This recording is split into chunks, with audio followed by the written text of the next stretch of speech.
Assalamualaikum warahmatullahi wabarakatuh. Bismillah, alhamdulillah, la hawla wa la quwata illa billah. Allahumma sholli ala Sayyidina Muhammad wa ala ali Sayyidina Muhammad. Ceritakan Abu Nawas dan istrinya diundang oleh Baginda Raja untuk jamuan makan malam dalam rangka memperingati perkawinan emas sang raja. Karena diundang dalam acara itu, maka Abu Nawas dan istri tercinta yang cantik jelita mempersiapkan segala sesuatunya, mulai dari baju, perhiasan, dan harum-haruman. Kemudian Abu Nawas berkata kepada istrinya, "Istriku, hari ini kita harus tampil beda dari sebelumnya untuk menghargai undangan dari Baginda Raja. Berhias dan percantiklah dirimu, wahai istriku. Delima merahku yang cantik buat semua para tamu undangan dan raja terkesima." Mendengar pujian dari Abu Nawas, istrinya hanya tersenyum malu. Memang istrinya Abu Nawas terkenal dengan kecantikannya, tapi disembunyikan oleh cadar dan kerudung. Singkat cerita, Abu Nawas dan istrinya tiba di gerbang istana dan disambut oleh pengawal dan Perdana Menteri, kemudian diantar ke tempat perjamuan malam yang sudah dihadiri oleh para tamu undangan, termasuk Baginda Raja beserta keluarga kerajaan. Kemudian Raja langsung berdiri menyambut kedatangan Abu Nawas dan istrinya, serta mempersilahkan mengambil tempat di samping raja. Tanpa basa-basi dan panjang lebar, Baginda Raja membuka acara tersebut dan memberikan kata sambutan yang ringkas dan pendek. Acara makan malam pun dimulai. Karena acara makan malam diadakan di luar istana, tepat di aula pertemuan, sehingga angin malam yang sepoi-sepoi langsung bisa menerpa para tamu undangan. Acaranya meriah dan penuh canda tawa dari para tamu undangan. Tanpa diduga-duga, tiba-tiba cuaca mulai berubah dan angin mulai bertiup agak kencang. Tanpa disengaja, hembusan angin menerpa cadar dari istrinya. Hal itu membuat wajah istrinya Abu Nawas tersingkap dan terbuka. Para tamu undangan termasuk raja melihat wajah dari sang istri. Semua orang terkesima tanpa terkecuali. Raja pun terkagum-kagum dibuatnya. Dengan cekatan dan sigap, Abu Nawas menutup cadar istrinya yang terbuka tadi. Raja masih terkesima, dan dengan senyum kecil Raja berbisik halus ke telinga Abu Nawas, "Ternyata engkau menyimpan mutiara Baghdad, Abu Nawas." Kemudian Abu Nawas membalas bisikan Raja, "Justru karena mutiara, makanya saya sembunyikan dari tangan-tangan jahil yang tidak bertanggung jawab." Mendengar jawaban itu, wajah Baginda Raja berubah kemerah-merahan dan menahan malu. Singkat cerita, acara makan malam pun selesai. Para tamu undangan satu persatu meninggalkan aula pertemuan, hingga yang tertinggal hanya Baginda Raja dan Abu Nawas beserta istrinya. Kemudian Abu Nawas pun pamit kepada Raja, tapi langkahnya ditahan oleh Baginda Raja karena ada yang mau dibicarakan dengan Abu Nawas. Abu Nawas mencium gelagat aneh dari sang raja. Setelah berbicara sebentar dengan sang raja, Abu Nawas pun pamit. Sesampainya di rumah, Abu Nawas menceritakan hal tersebut kepada istrinya. Isi dari pembicaraan tadi, raja ingin berkunjung ke rumah Abu Nawas. Istrinya pun menangkap pembicaraan suaminya tersebut dengan melihat dari gaya bicaranya. Dalam hati Abu Nawas agak resah dan bingung, karena raja ternyata menaksir istrinya, meskipun raja tidak mengucapkan secara langsung. Kemudian Abu Nawas berunding dengan istrinya cara menghadapi sikap raja yang agak doyan kawin ini.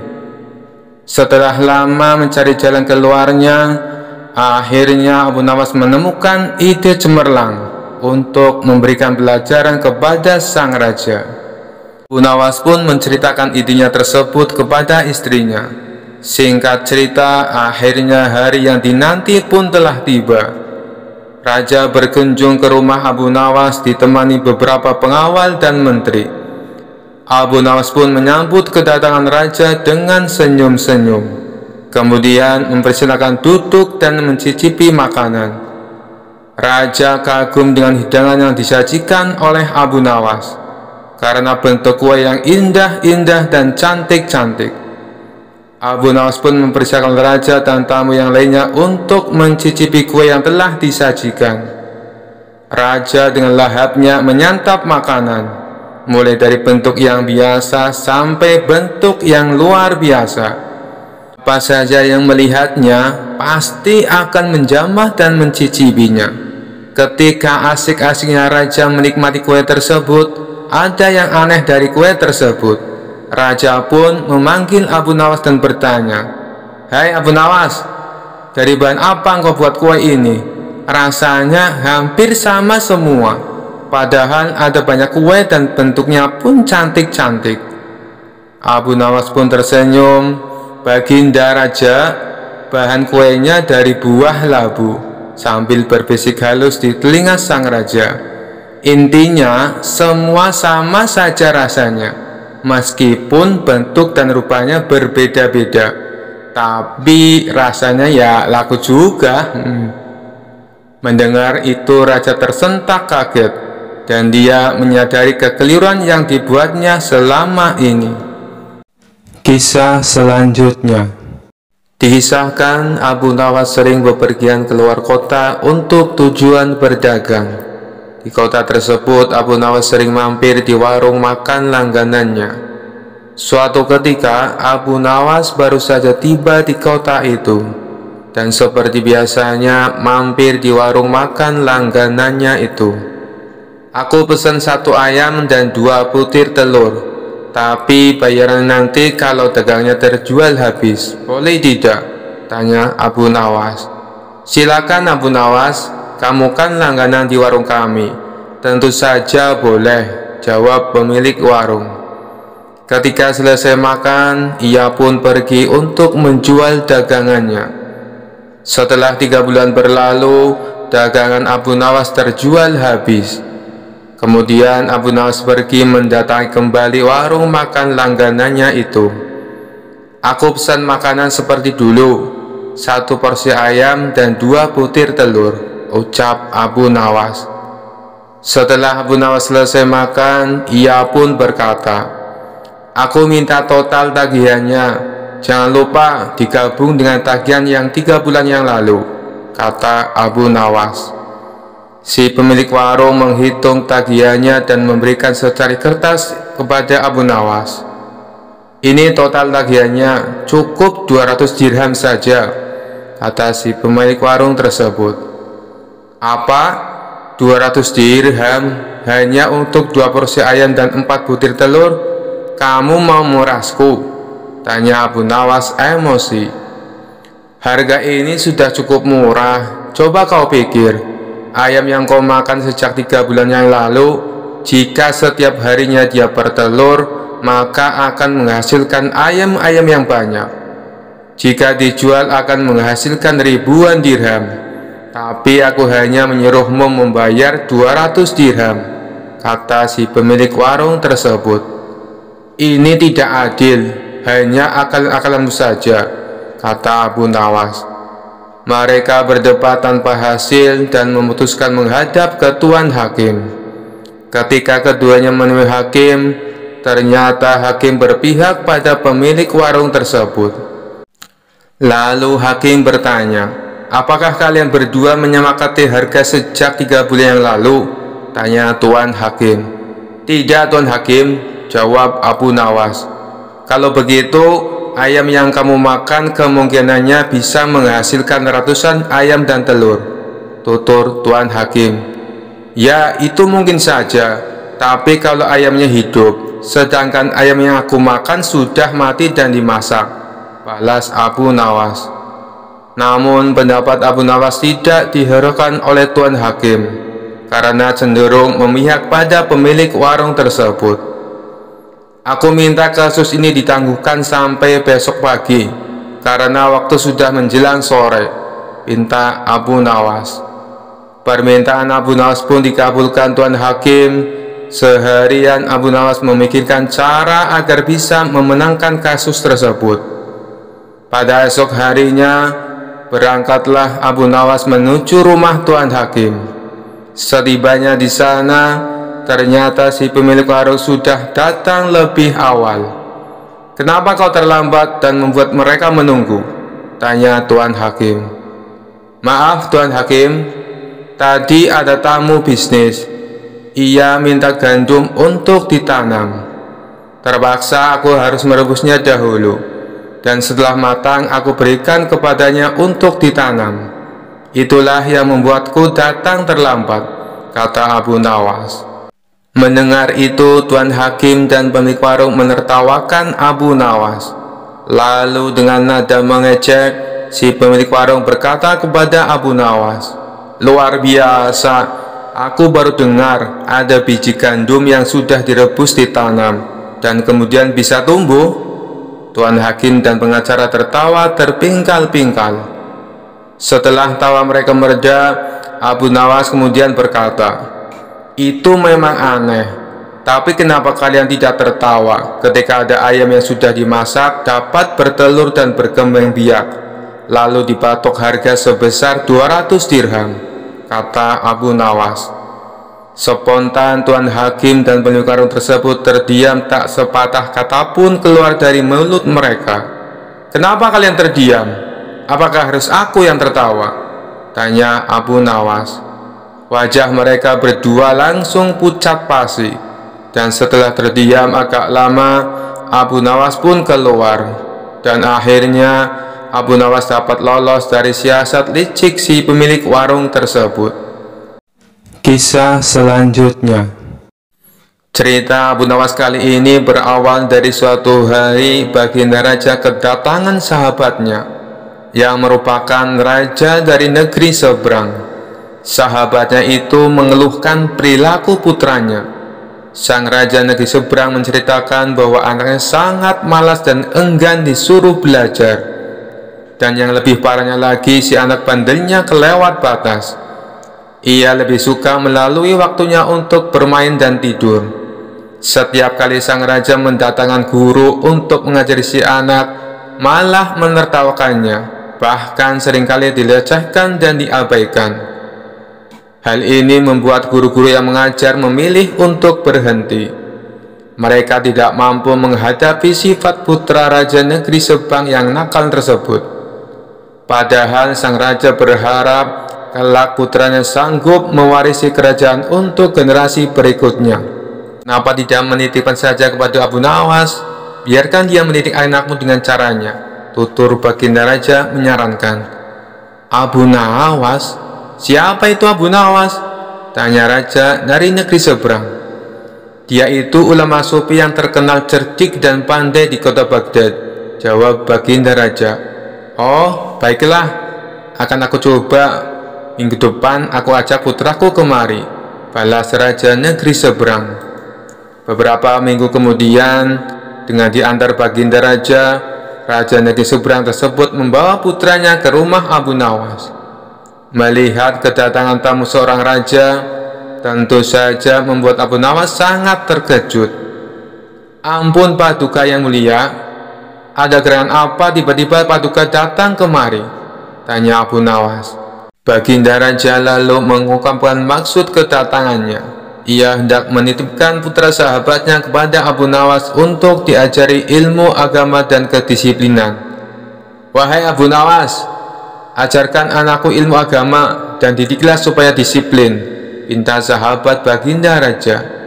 Saya bersedia, tapi saya akan mendidiknya dengan cara saya, dan Paduka tidak boleh sakit hati, balas Abu Nawas. Baik Abu Nawas, semuanya aku serahkan kepadamu, ujar sahabat Baginda Raja. Singkat cerita, pulanglah Baginda Raja dan sahabatnya. Baru saja ditinggal oleh orang tuanya, si anak membuat ulah di rumah Abu Nawas. Ia dengan beraninya membentak Abu Nawas saat meminta diambilkan air minum.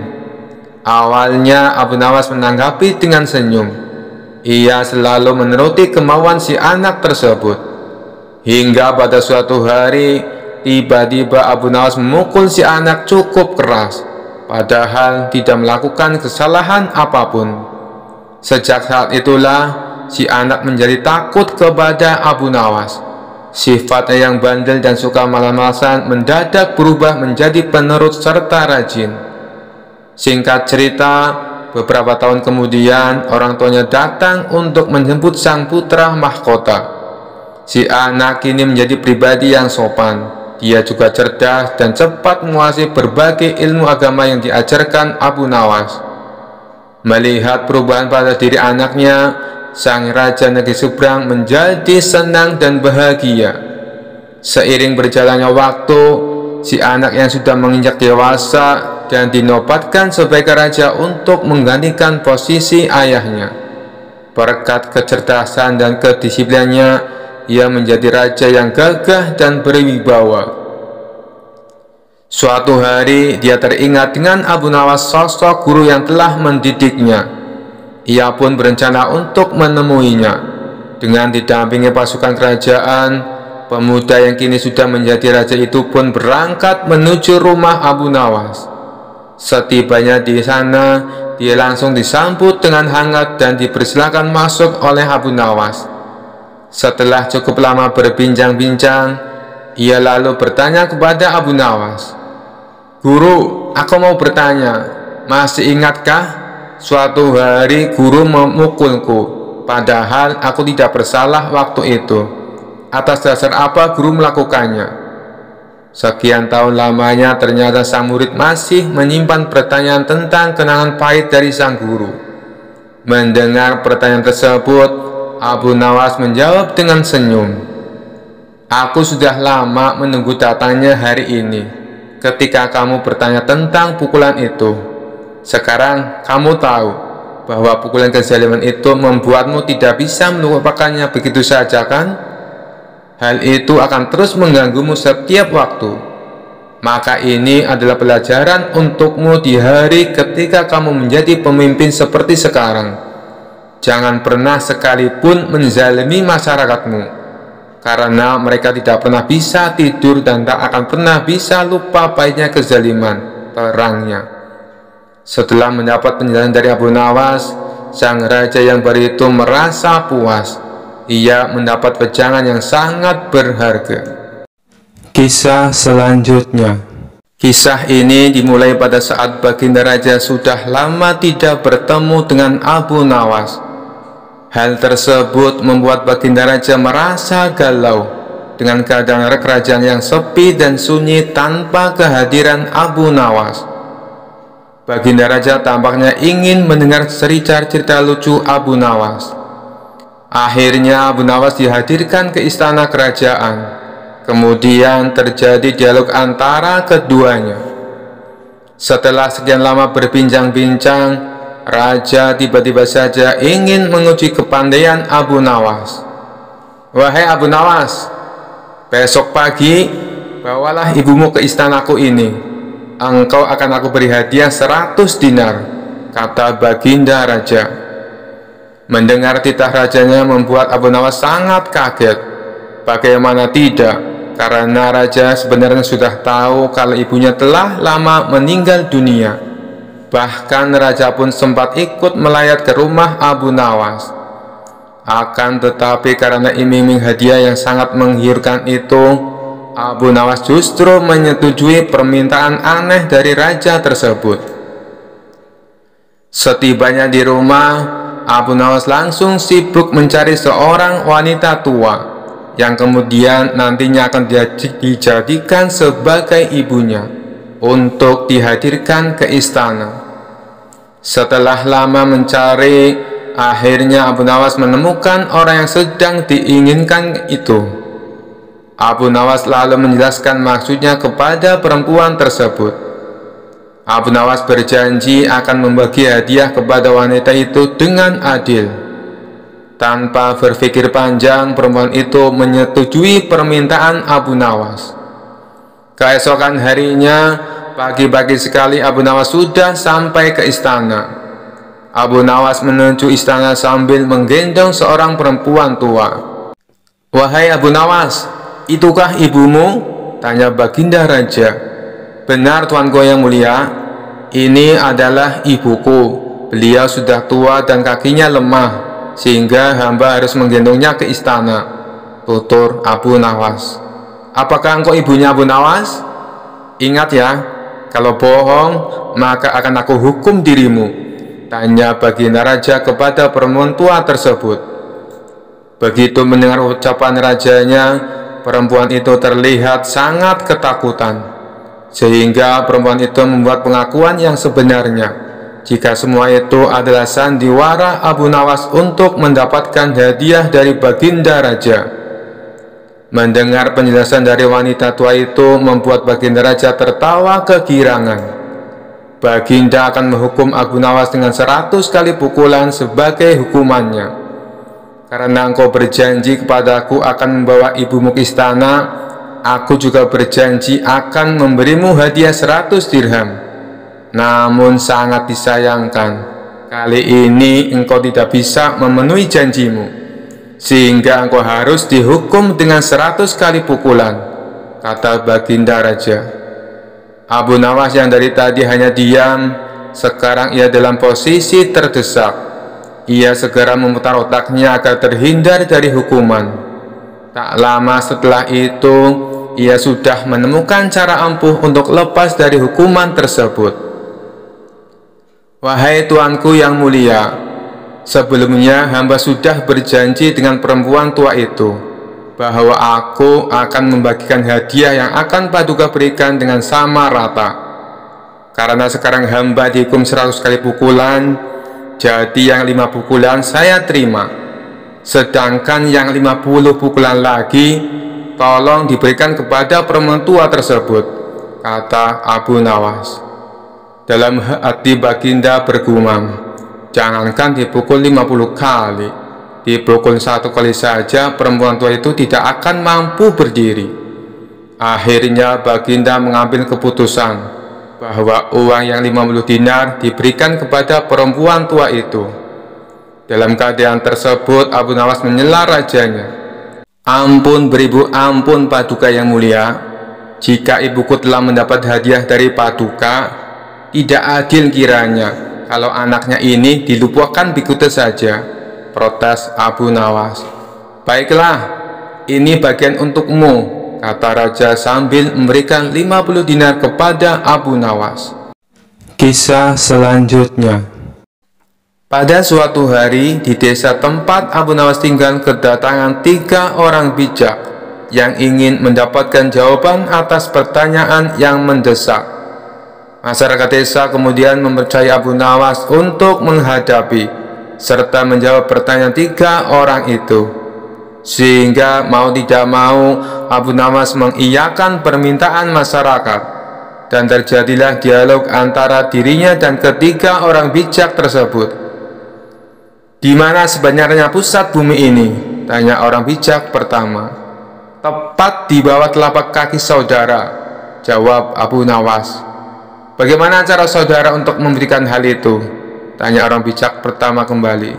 "Kalau tidak percaya, silakan ukur saja sendiri," jawab Abu Nawas dengan santainya.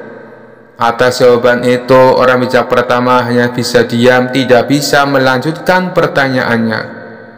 Kemudian giliran orang bijak kedua mengajukan pertanyaan.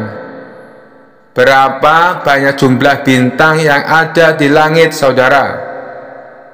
"Bintang-bintang yang ada di langit itu jumlahnya sama dengan rambut yang tumbuh di keledai saya ini," jawab Abu Nawas masih dengan santainya.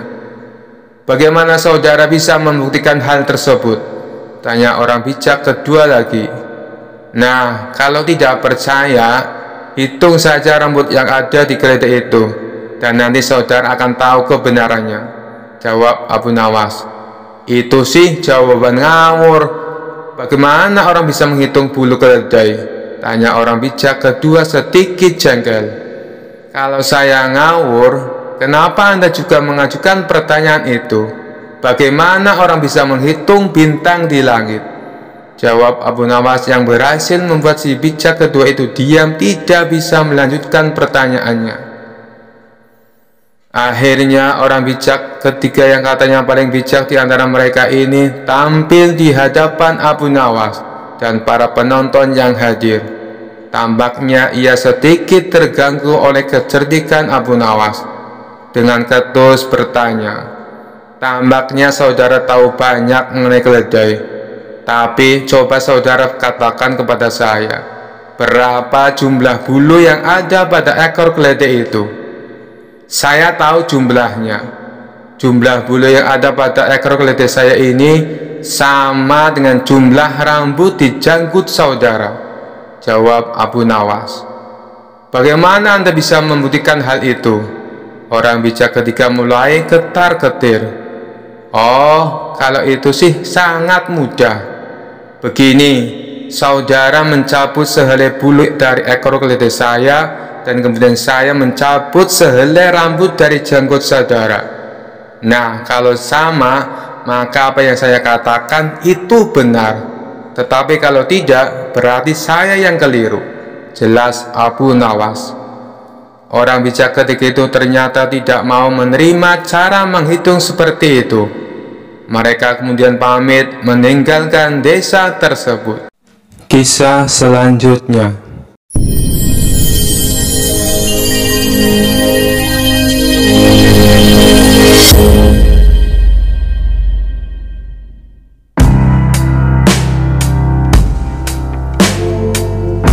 Assalamualaikum semuanya. Apa kabar kalian? Semoga dalam keadaan sehat dan dilancarkan rezekinya oleh Allah. Amin ya robbal alamin. Dikisahkan ada seorang gembala yang mempunyai masalah dengan pendengarannya alias tuli. Meskipun tidak bisa mendengar sejak lahir, ia tidak pernah mengeluh dengan kekurangannya itu. Kegiatan sehari-hari pria tuli itu adalah mengembala domba-dombanya di bukit padang rumput yang tidak jauh dari rumahnya. Suatu hari saat sedang mengembala domba-dombanya, dia merasakan sakit perut. Ia sudah tidak kuat menahannya untuk buang air besar. Kebetulan ada seorang yang tidak jauh darinya sedang memotong rumput. Si gembala lalu menghampirinya dan memberikannya pesan, "Hai kawan, tolong jaga domba-dombaku ya, dan tolong awasi jangan sampai ada yang berkeliaran hingga tersesat. Aku akan pulang ke rumah sebentar untuk buang air besar," kata si gembala tersebut. Ternyata pemotong rumput itu juga tuli. Dia tidak mendengar apapun yang dikatakan si gembala. Pria pemotong rumput mengira kalau si gembala mau meminta rumputnya. Ia pun menjawab, "Enak saja, mengapa kau tidak mencarinya sendiri? Aku di rumah juga banyak hewan ternak yang harus diberi makan. Sudah sana pergi, jangan ganggu aku," kata si pemotong rumput sembari menggerakkan tangannya. Dikarenakan sama-sama tidak bisa mendengar, si gembala mengira gerakan tangan dari pemotong rumput merupakan isyarat bahwa dirinya bersedia dan menyuruhnya cepat pulang. "Terima kasih kawan, kau benar-benar telah menolongku," kata si gembala. Ia lantas segera berlari pulang ke rumah. Setelah menuntaskan hajat buang air besar, si gembala kembali menemui pemotong rumput. Si gembala menghitung domba-dombanya dengan cermat dan jumlahnya masih lengkap. Dalam hati dia bergumam, sungguh luar biasa pribadi pemotong rumput itu. Ia benar-benar bisa dipercaya. Ia telah menjaga domba-dombaku tanpa mengharap ucapan terima kasih sama sekali. Sungguh pribadi yang luar biasa. Oh iya, bukankah salah satu dombaku ada yang pincang? Lebih baik aku berikan kepadanya sebagai rasa terima kasih. Pasti akan menjadi makanan yang lezat untuk keluarganya, ujar si gembala. Dia lalu memanggil domba tersebut dan menghampiri si pemotong rumput. "Hai kawan, terimalah hadiah dariku, karena engkau telah menjaga domba-dombaku," kata si gembala sambil menunjukkan domba pincangnya. Melihat hal itu, si pemotong rumput malah menjadi marah. "Dasar kurang ajar, aku tidak melihat apapun yang terjadi selama kau pergi. Kenapa kamu malah meminta tanggung jawab atas pincangnya kaki dombamu? Dari tadi aku sibuk memotong rumput dan sama sekali tidak tahu terkait kejadian yang menimpa kaki dombamu. Pergilah, kalau kau mendekat, aku akan memukulmu," ancam si pemotong rumput dengan emosi. Si gembala pun menjadi heran kenapa si pemotong rumput tiba-tiba marah kepadanya. Tidak beberapa lama kemudian, lewatlah seseorang dengan menaiki kuda. Tapi ternyata dia adalah seorang pencuri kuda yang telinganya juga tuli. Kuda yang dikendarainya adalah hasil curian. Si gembala lalu berteriak memanggil pria penunggang kuda. "Tuan, tolong katakan kepadaku, apa yang diucapkan si pemotong rumput ini? Aku ini tuli, Tuan. Jadi aku tidak mengerti kenapa ia menolak pemberianku, malah marah kepadaku," ucap si gembala dengan emosi. Pria pemotong rumput juga tidak mau kalah. Dia bicara dengan nada teriak kepada si penunggang kuda. "Begini Tuan, dari tadi aku sedang memotong rumput dan tidak tahu apa-apa. Tapi tiba-tiba dia minta tanggung jawab atas pincangnya kaki domba miliknya. Jelas saja aku marah dituduh seperti itu," balas si pemotong rumput. Si penunggang kuda kemudian turun dari kudanya dan menghampiri mereka berdua. Dikarenakan juga menderita tuli, ia mengira si pemotong rumput dan gembala sedang memarahinya karena mencuri kudanya. "Benar kawan, aku memang barusan mencuri kuda. Tapi aku sungguh tidak tahu kalau kuda ini adalah milik kalian. Maafkan aku kawan," kata si penunggang kuda. "Sudah aku katakan, aku tidak tahu apa-apa atas pincangnya domba orang ini," teriak si pemotong rumput. "Hai kawan, suruh dia jelaskan mengapa menolak pemberianku dan justru malah marah-marah," teriak si gembala. "Iya, aku mengaku mencuri kuda, tapi aku tuli, jadi aku tidak tahu siapa di antara kalian yang memiliki kuda ini," teriak si penunggang kuda. Di tengah-tengah keributan yang terjadi, melintaslah Abu Nawas. Di hadapan mereka kala itu, Abu Nawas sedang mengalami sakit gigi. Untuk menggerakkan mulutnya saja sakitnya bukan main, apalagi untuk berbicara. Ketika melihat kehadiran Abu Nawas, mereka mengira itu adalah seseorang sufi yang alim dan sakti. Sebab dari penampilannya, Abu Nawas mengenakan jubah layaknya ulama sufi terpandang. Si pemotong rumput lalu menghentikan Abu Nawas dengan menarik jubahnya. Ia berkata dengan nada berteriak kepada Abu Nawas untuk meminta keadilan. "Tuan Sufi, tolonglah aku. Mereka berdua menuduhku melukai dombanya," kata si pemotong rumput. Si gembala juga berkata kepada Abu Nawas dengan nada teriak, "Wahai Tuan Sufi, aku hanya ingin memberikan domba, tapi dia malah marah kepadaku." Si pencuri kuda juga ikut-ikutan berteriak, "Tuan Sufi, aku akui bersalah telah mencuri kuda mereka, tapi aku tuli jadi tidak bisa mendengar perkataan mereka. Aku tidak tahu siapa sebenarnya pemilik kuda ini," ucap si pencuri kuda. Mendengar pengaduan mereka dengan nada teriak, membuat sakit gigi Abu Nawas bertambah tidak karuan. Ia hanya bisa menatap tajam penuh amarah ke arah ketiganya. Mata hitam Abu Nawas menusuk tajam ke mata mereka bertiga secara bergantian. Ketiga orang itu mengira Abu Nawas sedang berusaha keras mencari petunjuk atas kebenaran dari situasi ini. Mereka bertiga pun mulai takut dengan sorot tajam mata Abu Nawas. Mereka takut kalau Abu Nawas akan menyihir mereka. atau setidaknya mengendalikan kemauan mereka. Melihat sikap Abu Nawas yang menakutkan itu, si pencuri kuda langsung melompat ke punggung kudanya dan segera memacu kudanya lari kencang-kencang.